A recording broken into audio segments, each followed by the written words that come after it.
Et alors, tu enchaînes avec les craquages, avec l'argent, tu claques des 10 000 balles en boîte de nuit, t'invites plein de potes, tu vis un peu ta fast life, quoi. Ta best life à 16 ans, voilà, tu fais des très grosses soirées.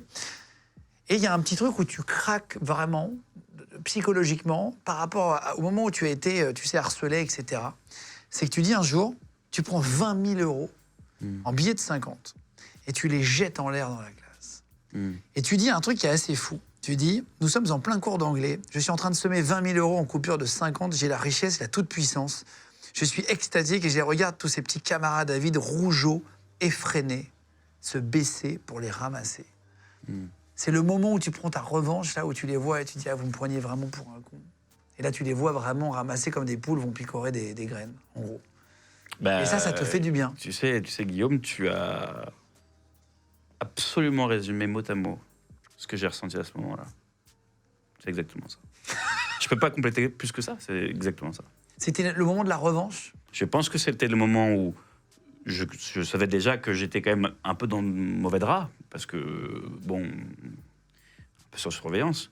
Mais ce moment-là, qui est un moment de pulsion, on peut tous avoir, dans sa famille, dans ses amis, et bien ce moment-là est très bien décrit par ce que je viens de dire. C'est peut-être une forme de revanche. Et comment est-ce que tu arrives, tu dis, page 73, tu dis, à 16 ans, certaines semaines, je gagnais jusqu'à 100 000 euros en 15 minutes, justement. Comment est-ce que tu arrives à faire des 100 000 euros? Comment est-ce que tu fais? C'est avec les cartes? Bon, on est sur un livre, donc évidemment que on met en avant certaines choses. Hein.